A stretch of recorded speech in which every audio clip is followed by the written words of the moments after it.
వరంగల్ జిల్లాలో ఈ నెల 27న జరగబోయే రజతోత్సవ కార్యక్రమాన్ని విజయవంతం చేయాలని ములుగు జిల్లా మాజీ గ్రంథాలయం చైర్మన్ పోరిక గోవింద నాయక్ పిలుపునిచ్చారు. యావత్ తెలంగాణ ప్రజానీకం వరంగల్లో జరగబోయే రజతోత్సవ కార్యక్రమం వైపే ఎదురు చూస్తుందన్నారు. మళ్లీ సారే రావాలి, కేసీఆర్ కావాలి అంటూ ప్రజలు ఎదురు చూస్తున్నారంటున్న మాజీ గ్రంథాలయ చైర్మన్ పోరిక గోవింద నాయక్తో మా ప్రతినిధి సంపత్ ఫేస్ టు ఫేస్. నాడు వరంగల్ జిల్లాలో నిర్వహించేటువంటి రజోత్సవ ర్యాలీకి బీఆర్ఎస్ పార్టీ నాయకులు అన్ని ఏర్పాట్లు చేపడుతున్నారు. మనం చూసినట్లయితే ములుగు జిల్లాలో మన మధ్యలో ఇప్పుడు బీఆర్ఎస్ నాయకులు పోరిక గోవింద నాయక్ ఉన్నారు. వారితో మాట్లాడే ప్రయత్నం చేద్దాం. అసలు ఎటువంటి ఏర్పాట్లు చేస్తున్నారు, బీఆర్ఎస్ కార్యక్రమాన్ని ఏర్పాటు చేయబోతున్నటువంటి ఈ నెల 27వ తారీఖు నాడు రజోత్సవ కార్యక్రమానికి ఎటువంటి ఏర్పాట్లు చేపడుతున్నారు? ఈ నెల 27వ తారీఖు రోజు జరిగే రజోత్సవ మహాసభకు తండోపతండాలుగా ప్రజలు రావడానికి, స్వచ్ఛందంగా రావడానికి ముందుకొస్తున్నారు. కేసీఆర్ పిలుపు మేరకు వరంగల్లో ఈ మహాసభ జరగబోతున్నది.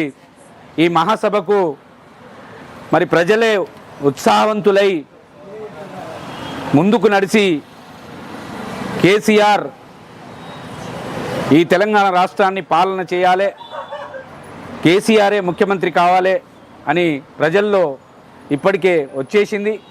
ప్రజలు కూడా ఆ సభను బ్రహ్మాండంగా సక్సెస్ చేద్దామని స్వచ్ఛందంగా ప్రజలు రావడానికి ఉత్సాహం చూపెడుతున్నారు. అసలు ఎందుకు ఈ 27వ తారీఖు నాడు ఈ రజోత్సవ కార్యక్రమాన్ని సీఎం కేసీఆర్ గారు ఎందుకు నిర్వహిస్తున్నారు? ముఖ్య ఉద్దేశం ఏమిటి? గత ఈ ప్రభుత్వం 16 నెలలైంది. ఇప్పటికీ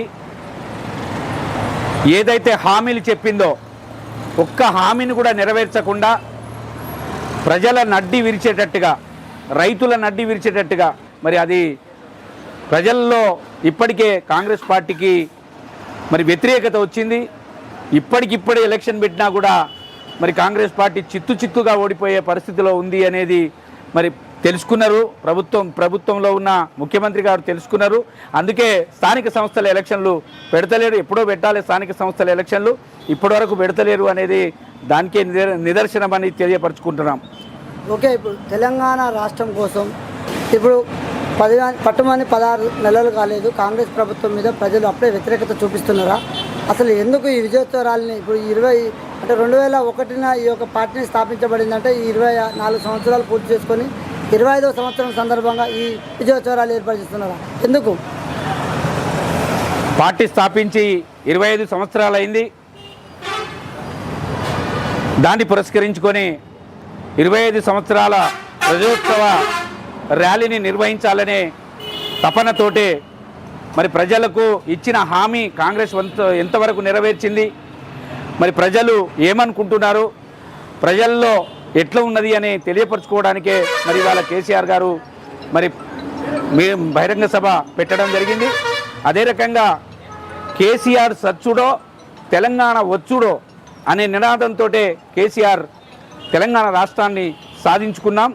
ఎన్నో ఒడదొడుకులను అనుభవించి, ఎన్నో పోరాటాలు చేసి, అందరం కలిసి సకల జనులతో సహా పోరాటం చేసి ఇవాళ తెలంగాణ రాష్ట్రాన్ని సాధించుకుంటే ఈ బహిరంగ సభ కనివిని ఎరగని బహిరంగ సభను ఇవాళ నిర్వహించడానికి కేసీఆర్ గారు ప్లాన్ చేశారు. దాంతో పబ్లిక్ కూడా ఉత్సాహం చూపించి మరి ఆ మీటింగ్కు సక్సెస్ చేసి ఇవాళ టీఆర్ఎస్ బీఆర్ఎస్ సత్తా చూపెట్టాలనే ప్రజల్లో కూడా ఉంది, నాటుకొని ఉంది. అది రేపు జరగబోయే 27 జరగబోయే సభలో తేట తెల్లమవుతుందని తెలియపరచుకుంటున్నాను. Okay right. మనం చెప్పుకున్నట్లయితే యావత్తు తెలంగాణ రాష్ట్రం మొత్తము వరంగల్ వైపే చూస్తుంది. తెలంగాణ ప్రజలందరూ కూడా కేసీఆర్ మాటలు వినాలనే కేసీఆర్ మాటల కోసం ఎదురు చూస్తున్నారు. ఈ నెల 27వ తారీఖు నాడు జరగబోయేటువంటి రజోత్సవ సభకు తండాలుగా ప్రజలు సుమారుగా 10 లక్షల మంది హాజరయ్యే అవకాశాలు ఉన్నాయి. ముఖ్యంగా మనం చూసుకున్నట్లయితే ములుగు జిల్లా నుంచి 8,000 నుంచి 10,000 మధ్యలో హాజరవుతారు. తెలంగాణ రాష్ట్ర వ్యాప్తంగా ఇక్కడ 10 లక్షల మంది సభను విజయవంతం చేయబోతున్నారని చెప్పి మన మధ్యలో గోవింద నాయక్ తెలియపరిచారు.